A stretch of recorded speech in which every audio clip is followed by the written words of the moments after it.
We still do 7 NUFC Matters shows for free a week. But if you want to support the channel, there are a few ways of doing it. Hit the like button on each live broadcast or video. This helps the channel grow. Hit the subscribe button and select the all notifications option. Hit the thanks button to buy a super sticker. You can do this on the live chat too.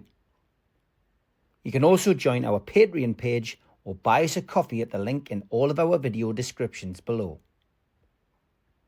We are also looking for sponsors. If you want our latest advertising rates and how you can get involved, then email John at nufcmatters1892@gmail.com. Thanks for watching.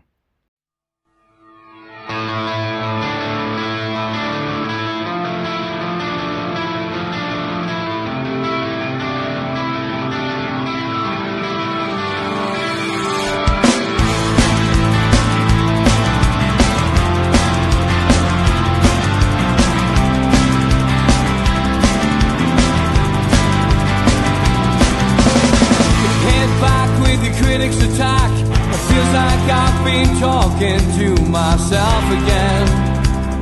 But it's the only way you're ever gonna learn. You look back and it's all in the past. I'm dwelling on the thoughts I cannot say to you.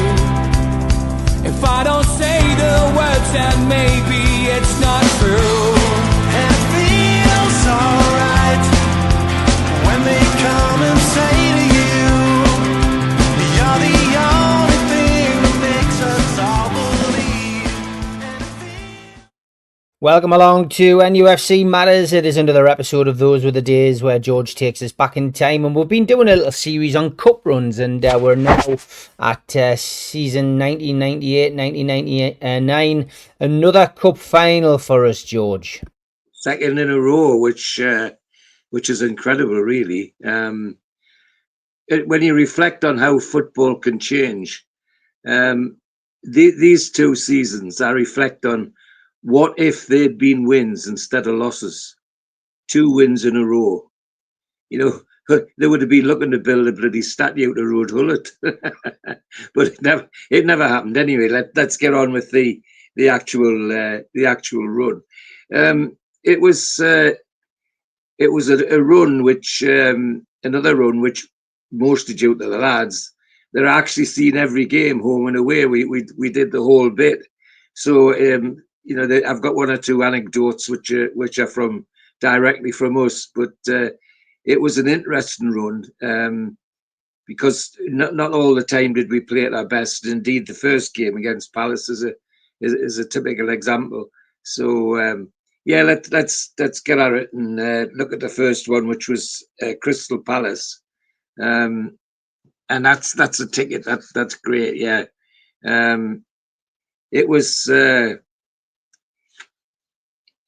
Palace were playing entertaining football, and this really was the a competition between 2 top managers or what can you call them, celebrity managers for that matter, want of a word, because we had Hullet and Palace had Venables, who was pulling up trees all over the place and heading towards England, of course. But so it's an interesting, possibly interesting competition between the 2 teams in terms of the manager's tactics and skill. And of course, we were well into Road Hullet's sexy football, weren't we? Which he got labelled, which he labelled himself actually, and the side we sent out was Given, Charvet, Laurent Charvet, French World Cup winner, but at Newcastle he wasn't the World Cup winner. I think 1 or 2 of the lads are the worst teams he features occasionally, which might have been a bit harsh. Warren Barton, Aaron Hughes, Stuart Pearce, Gary Speed, Nobby Solano rather, Didi Hamann, Alan Shearer, Andres Anderson, and Stephen Glass, and a crowd of 37,000. And Palace brought, as you can imagine, a strong team. Kevin Miller, Soon Jun Hai, Craig Moore, big Australian defender, Andy Linegan, a very tough northeasterner in their side, Hayden Mullen, Jamie Smith, Craig Foster, Matt Jensen, Simon Bodger, Lee Bradbury, who was very dangerous forward, and out on the left side was going from left side to centre forward was Clinton Morrison, who's very popular pundit on TV at the moment, and so we set off. It was a kind of bitty start, and we weren't really up for it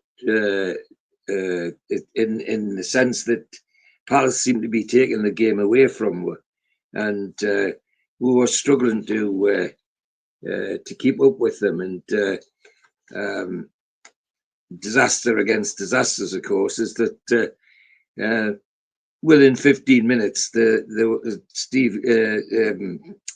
Shea Given committed a foul and ended up being sent off, and that's him being sent off, and so we were down to 10 men, and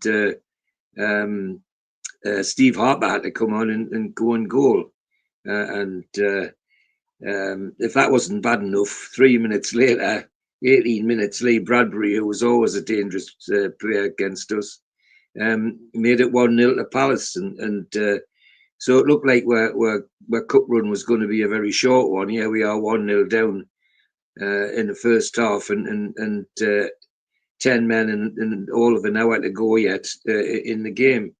So we hold out is the best way to describe till half time, because we're not making any inroads really into Palace in terms of an attacking sense. We were holding it together, but Morrison and Bradbury and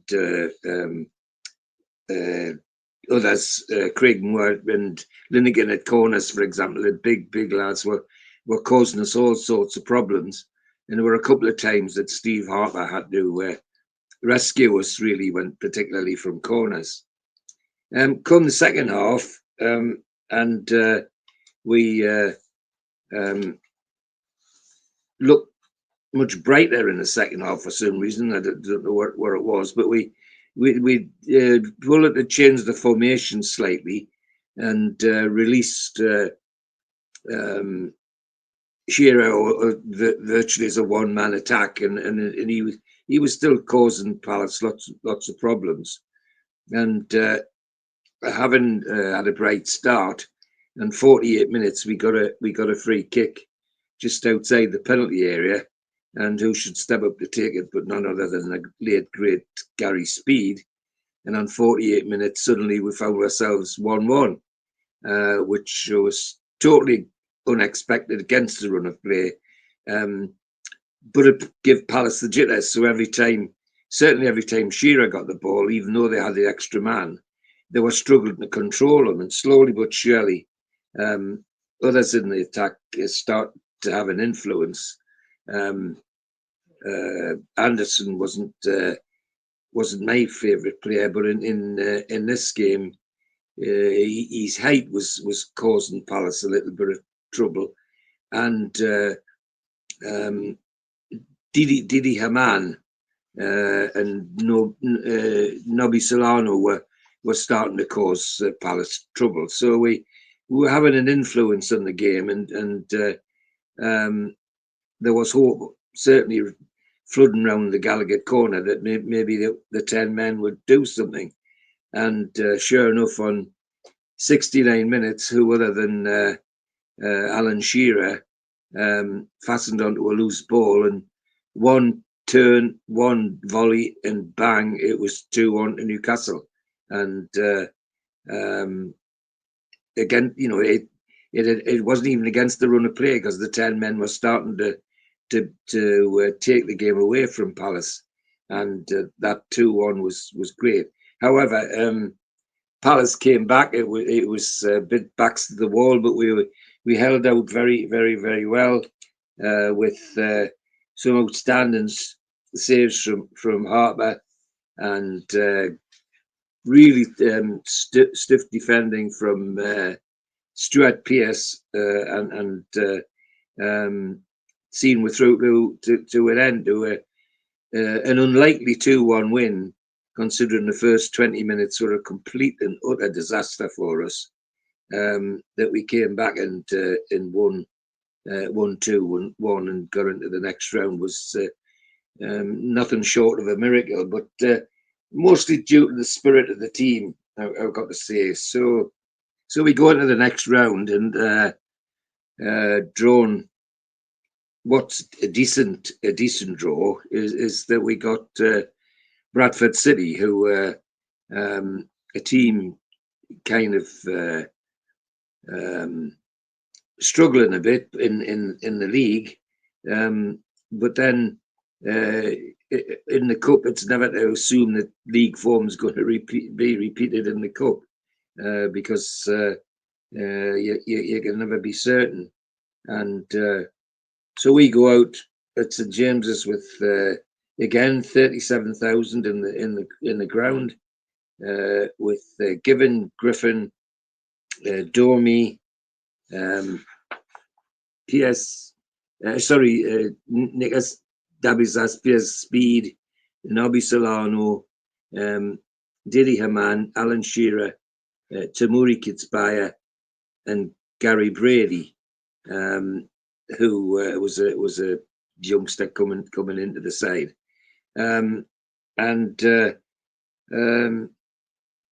we played very well indeed. Bradford came and their manager, of course, was at the time was Paul Jewell, who was relatively new manager, but making his name at various teams. In fact, not long after he left Bradford, he went to Wigan, and they ended up winning the FACup with Paul Jewell as the manager. So, but it was an interesting game, a game which we from the off clearly were up for and going for it from the off. Lots of near misses. Bradford's goalkeeper Gary Walsh was outstanding, and then they had Stephen Wright, Darren Moore, big Yorkshire centre back in the side, and Wayne Jacobs, Jamie Lawrence, Stuart McCall, a Scots midfielder, and actually much later in his career became manager of Bradford for a couple of times. Gareth Wally, Peter Beagry, who was an ex-Borough player, really, really clever right-sided player, and a thorn in the side. And centre forward was Robbie Blake, had Wimbledon background, so he was very big and very rough and tussle, lots of push and shove. And Lee Mills out on the left side of the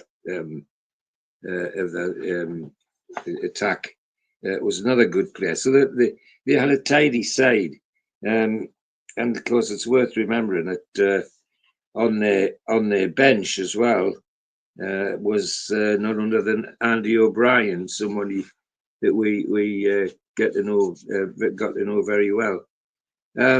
So we're plugging away, and Walsh is performing heroics, but on 33 minutes, Didi Haman from his midfield position picked up a loose ball on the edge of the box and drove the ball sweetly underneath the goalkeeper to give us a 1-0 lead, which we took to half time. The second half was all about Tamuri Kitsbaya. He was all over the place and all over Bradford. And in 52 minutes, he went right through the Bradford defence and laid the ball off for Shearer just to slam into the bottom corner to make it 2-0. And then, as if to top his night off on 86 minutes, Kitsbaya again clean through the Bradford defence. They just couldn't touch him. And he, on 86 minutes, he makes it 3-0. And what was a comfortable win.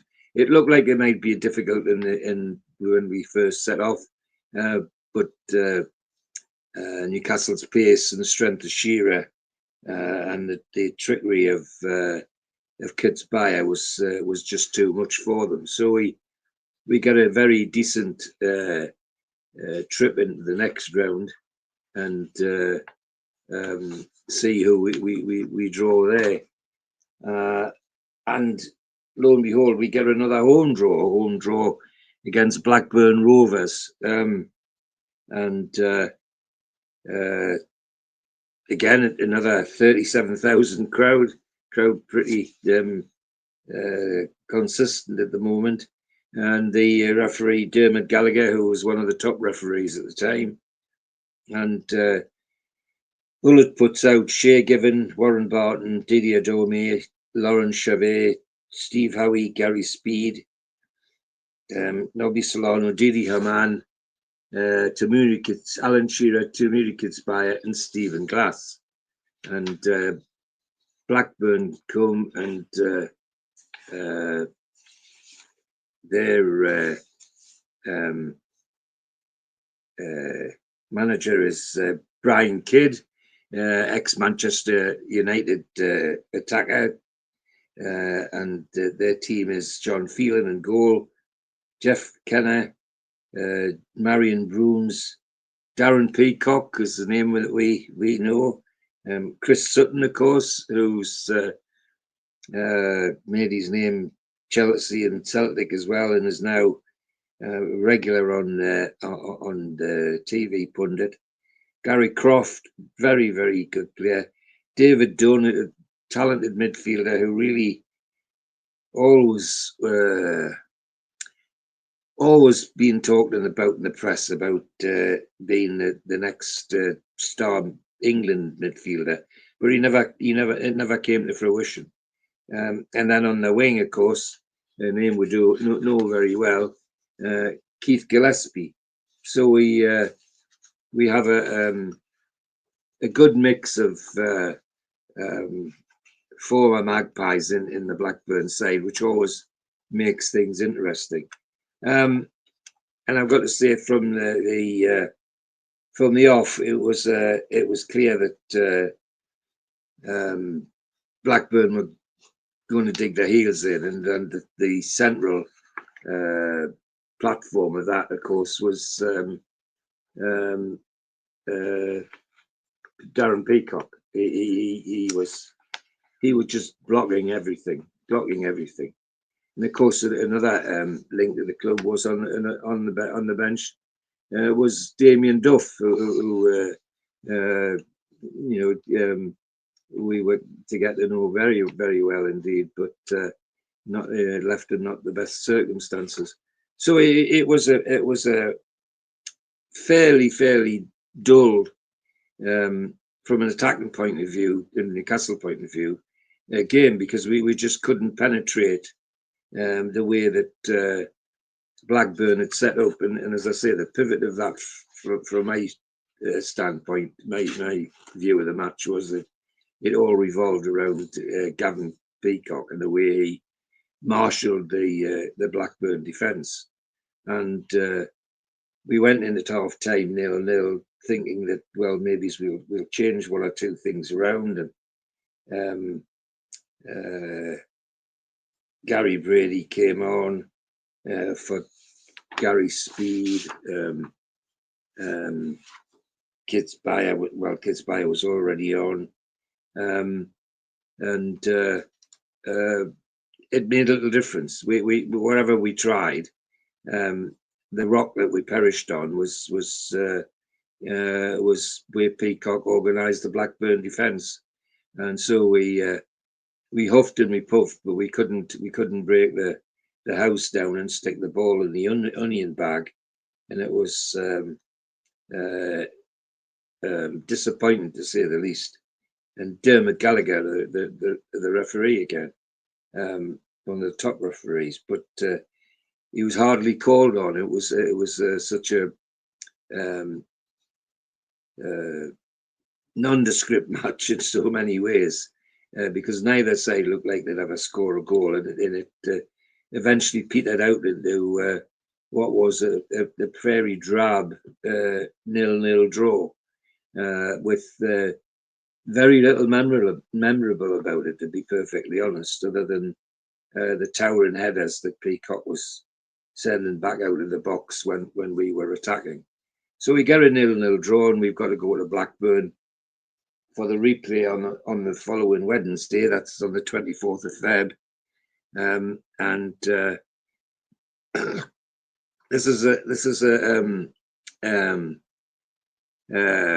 This game has very personal memories for me as we went, because I had just come out of a spell in hospital, and the lads wouldn't let me hire a car and drive them, so they decided that we'd all go on the bus, and we went. I think it was remember who we went with, to Tyne Travel. We got the bus outside Central Station to go to Blackburn, and it was fascinating. We couldn't get seats together. There, 5 together is not easy to accommodate. But there was one bus driver that said he could fit way in, but he would have to move somebody. So he went to the front of his bus, and who did he move but old Stevie Charlton, who was a fan that everybody knew, and he got him onto another bus. And so we were saying, God, that's a bit bad, putting Stevie Charlton off. The driver said, well, not really. He says, it means I don't have to take him home. The bloke that's got him's got to take him home, which not all the drivers like doing. Anyway, we got our seats together, and off we went. And I was actually sitting on the dolly seat next to the driver, so which made life quite fascinating, and off we went.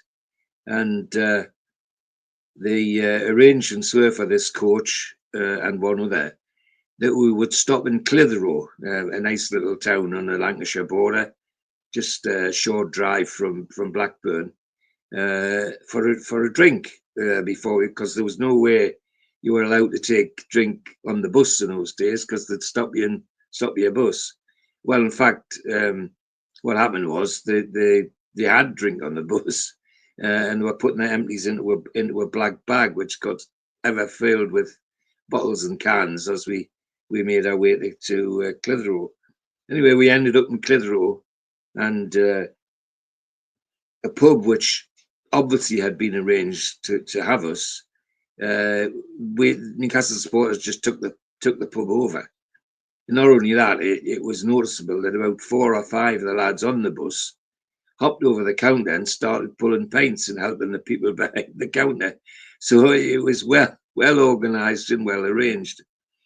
And it was one of those moments when having a name like Mitchell can cause you all sorts of interest and things.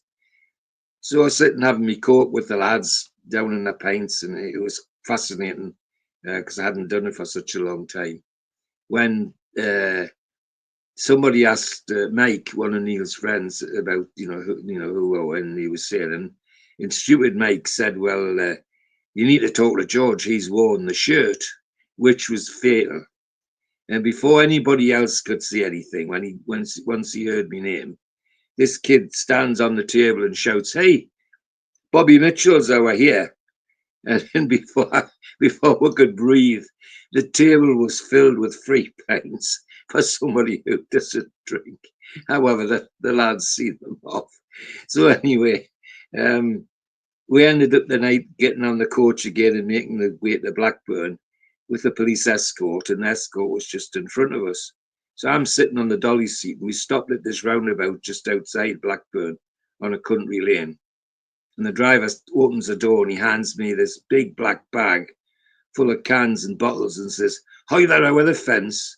So So I'd take this bag and throw it over the fence.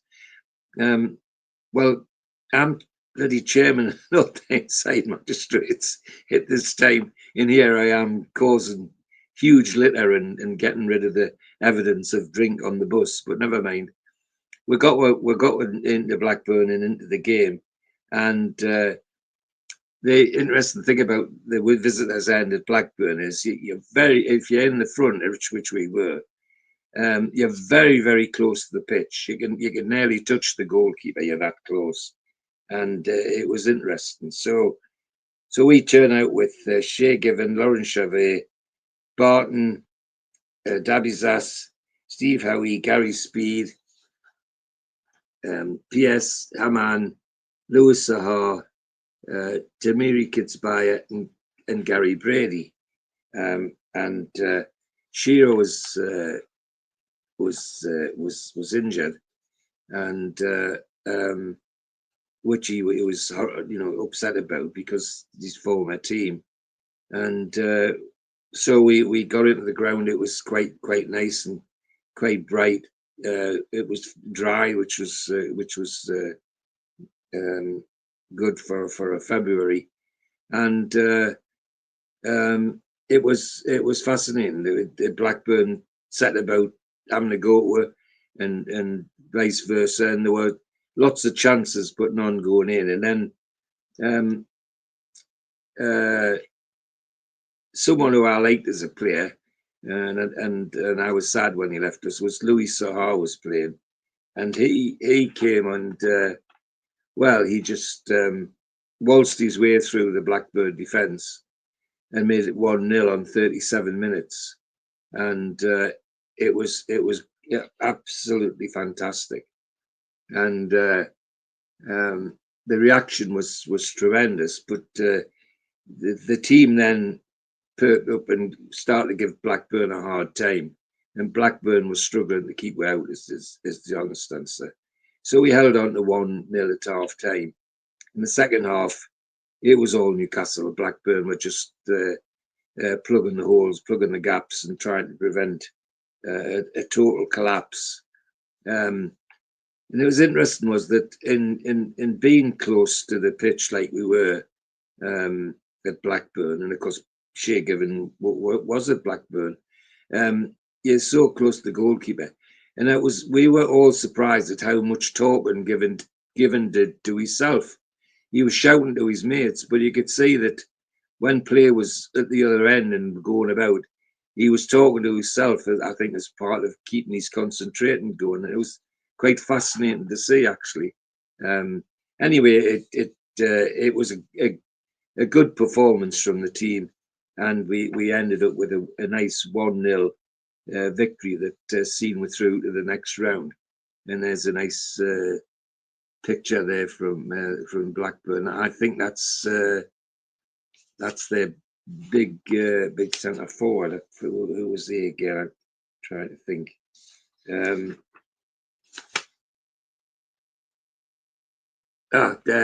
Wilcox, I think. Wilcox, that was his name. Yeah. So we get a through to the next round, and hopefully see what that brings, and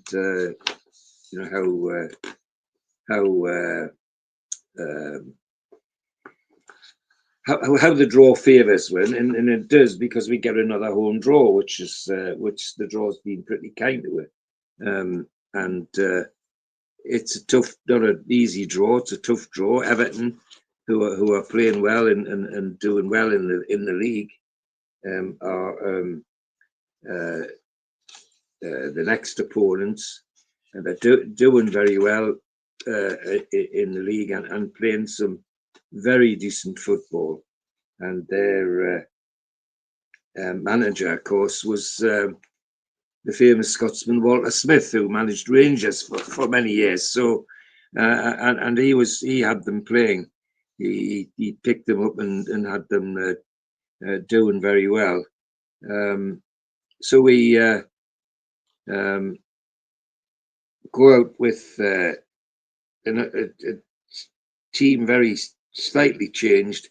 Shea Given, Warren Barton, Didier Dorme came in, Dabizas, Howie, P.S.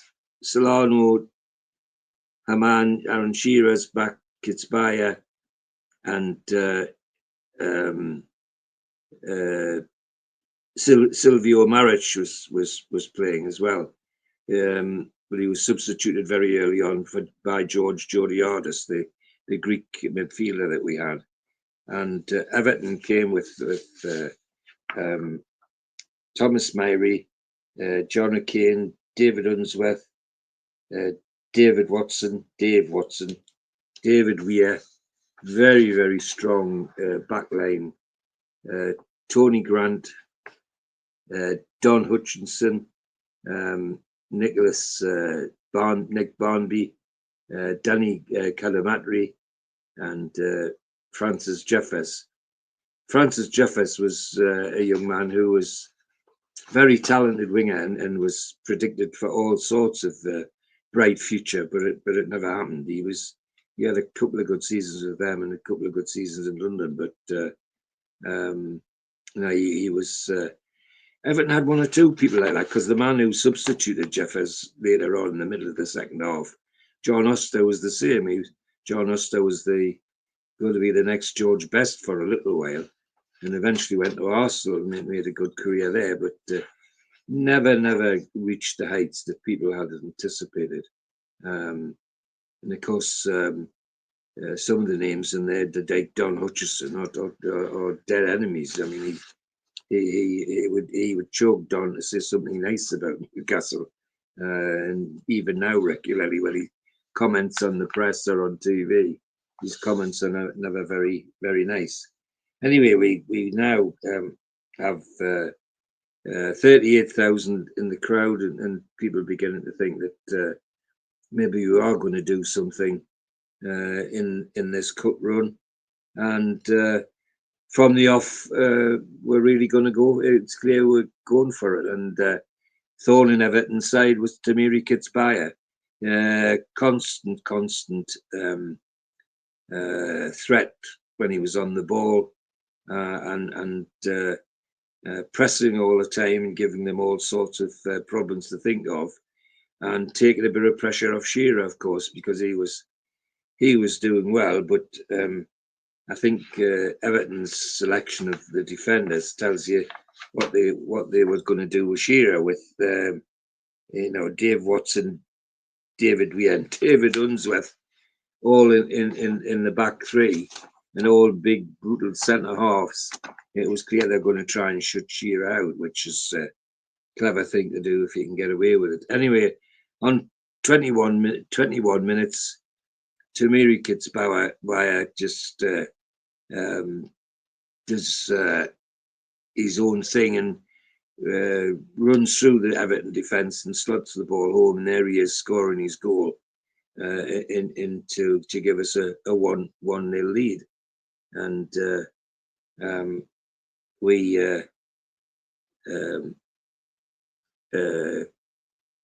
good value for it is all I'd say.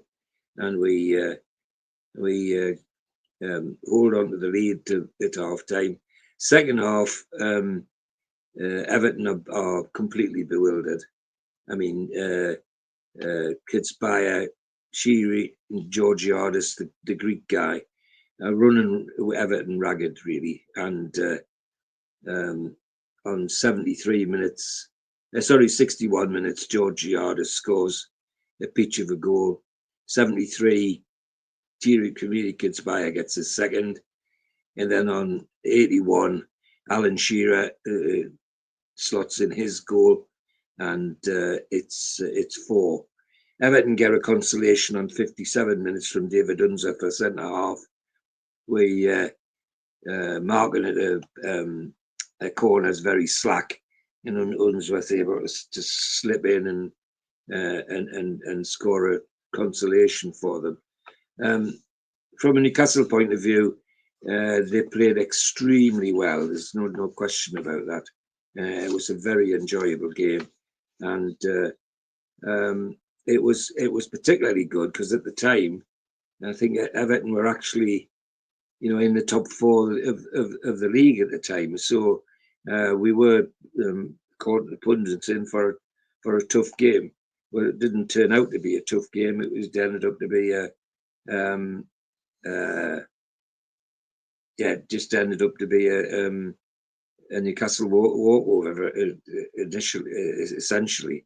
But a really entertaining game for the home fans, and everybody went home happy after that one.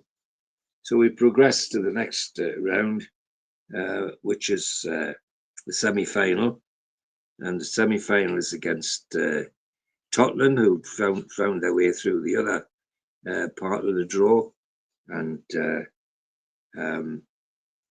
this was another amazing match to be at, because the Geordies out-shouted, out-sang, out everything, the Tottenham fans, from the very off. And I've got to say that the team set off like they were going to take this one, and it looked like we only just had to wait till the goals started to go in. And Tottenham were Ian Walker in goal, Stephen Carr, who we used to know, Sol Campbell, who we used to know, Morris Tiricchio, Darren Anderton, very, very talented player. Andy Sinton, who again we got to know, Stefan Frood, Tim Sherwood, David Ginola, of course we know, and Les Ferdinand, and Chris Armstrong out on the left side. And they were doing well. They were doing well in the league, and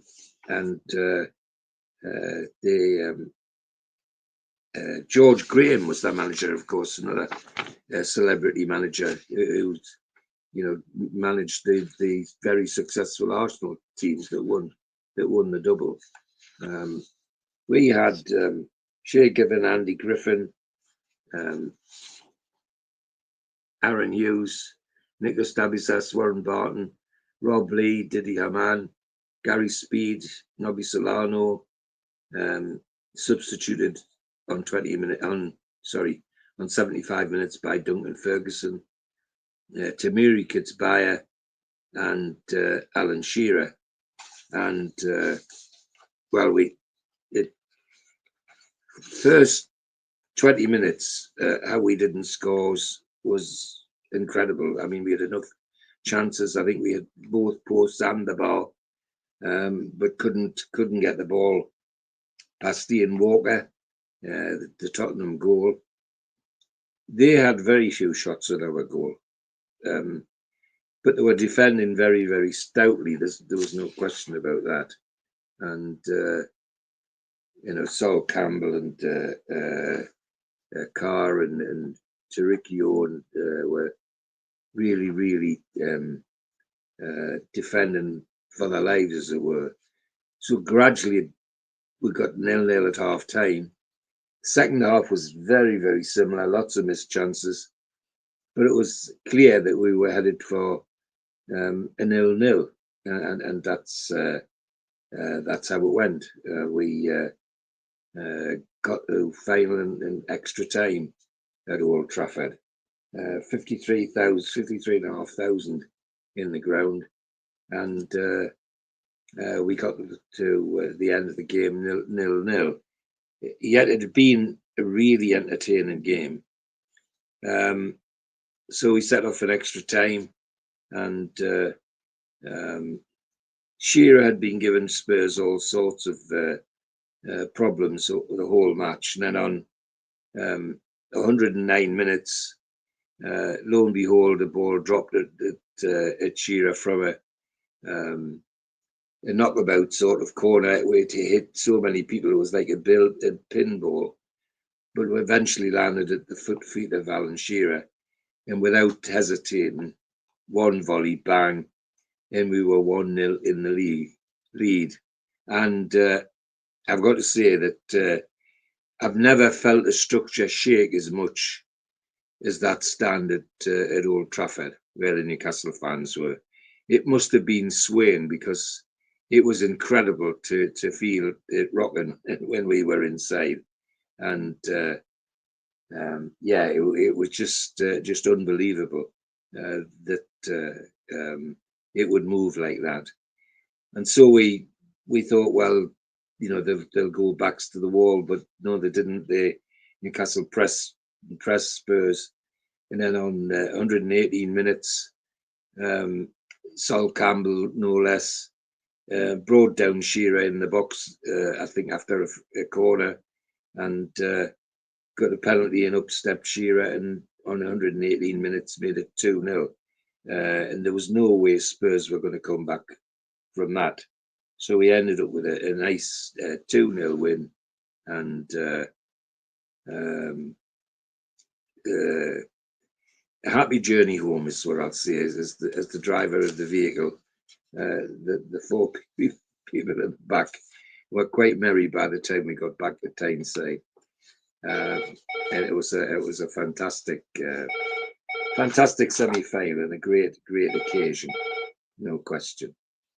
So in the other semi-final, of course, Manchester United won their way through, and it meant that we had a Manchester United Newcastle United final to play for, and a player to arrive at, and at that time, you know, there was no reason we shouldn't give them a game, and we went to the final with all confidence and hope and everything. And the one thing I initially remember about this one was that our Neil, who rarely does demonstrative things other than wear his scarf and his strips to the match, he actually made a hat for this match. He bought a black and white ball and he cut it so it would fit his head. And then he bought a small silver replica of the FACup, super glued that on top of the ball, and then added some black and white streamers, and it made quite an effective hat. And before the match, in the car park when the lads were playing around, the television were walking around with the cameras and interviewing fans, and this is ages before the kickoff.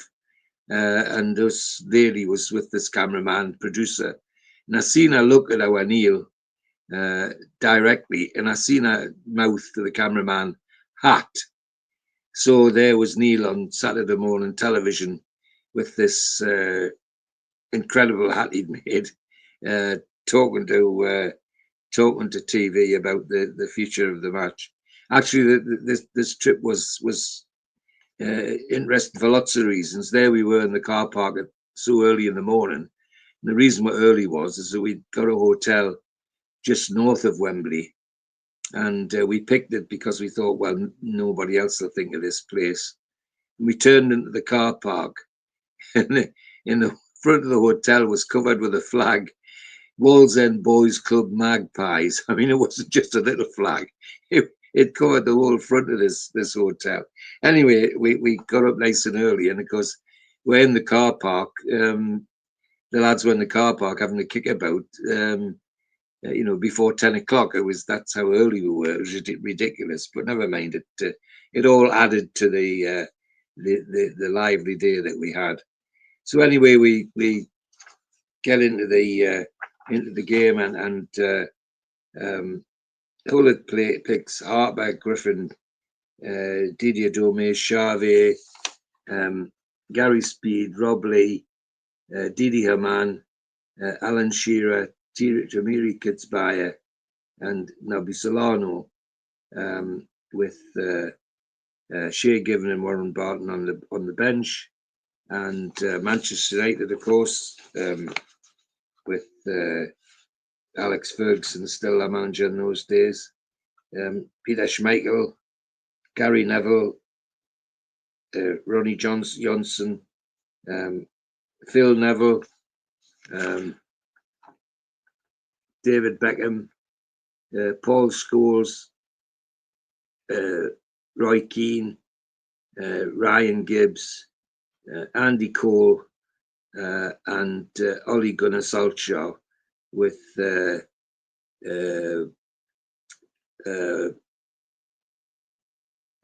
Eversley and Dwight York on the bench. So a really talented side, but a one which we on our form we could give them a game, and that's what we were hoping would happen.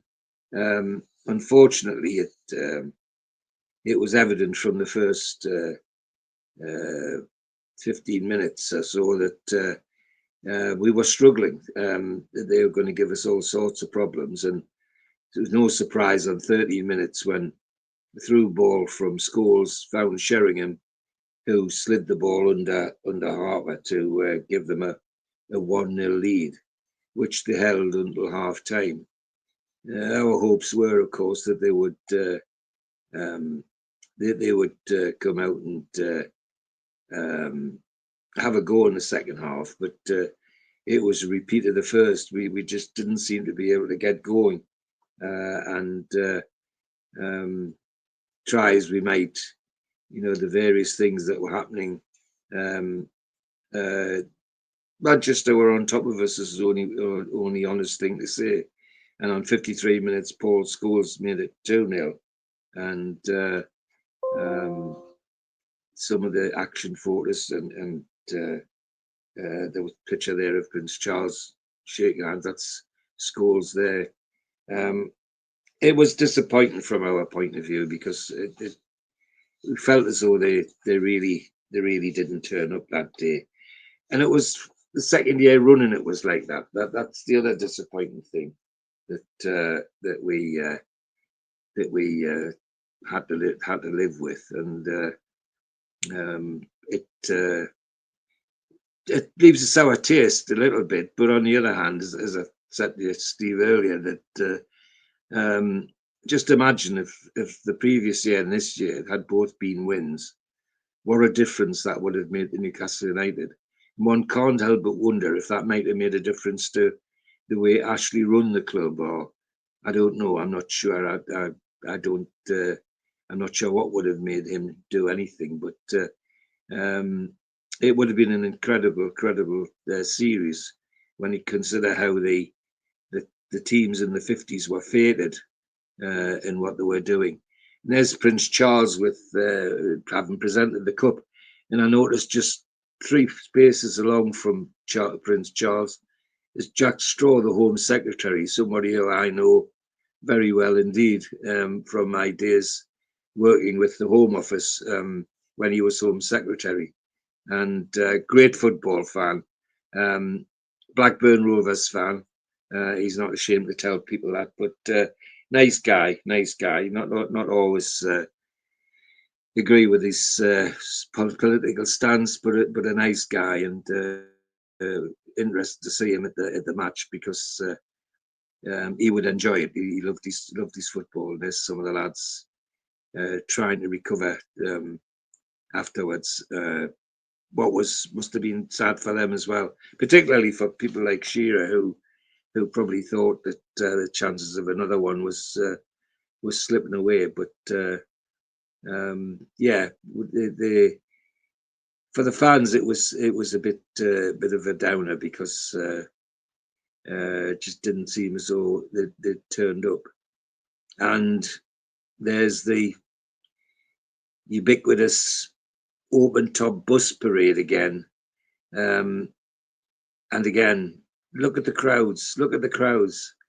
And I think I said last when we did it, and Shearer said it this time as well, that my goodness, what would they have done if we'd won? What would those fans have done if we had won?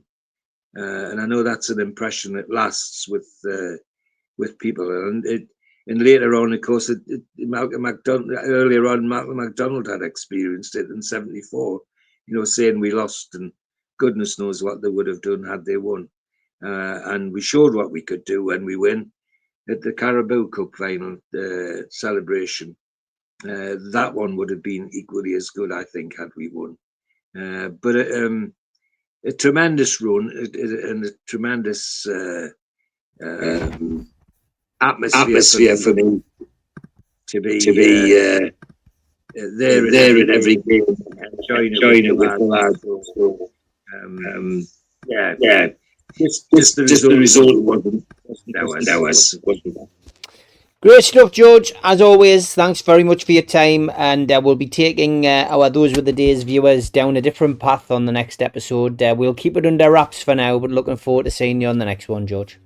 Thanks, Stephen. Thanks for watching, everybody. Thank you. A big thanks to all our sponsors, Skips and Bins. You can find them at their website, skipsandbins.com. Contact them at www.skipsandbins.com/contact. Say hello to low-cost waste disposal with pay-as-you-go and contract waste management. A big thanks to Mr. Vicky's Sauces, handmade in Cumbria. You can find them at their website, mrvickies.co.uk. Email info@mrvickies.co.uk or telephone 01768 210 102. Thanks to our fanzine sponsor, United Group Travel. There are no strangers on our tours, just friends you haven't met yet. 2 crew driver and courier, local family company, 3-star plus quality hotels and no interchanges. Hot and cold snacks and drinks available on the coach, all excursions included. Their website, unitedgrouptravel.com. Email beverly.ugtl@gmail.com. Telephone 01670 632 460 or 0791 666 4174. Just £30 per person deposit. Thanks to Media Arts for all the help with the technical side of things. And if you like listening to us as a podcast, you can go to Sports Social Podcast Network or to iTunes, Spotify, or other podcast providers. If you want to support the show, then hit the subscribe button. It's free. We do 7 shows a week.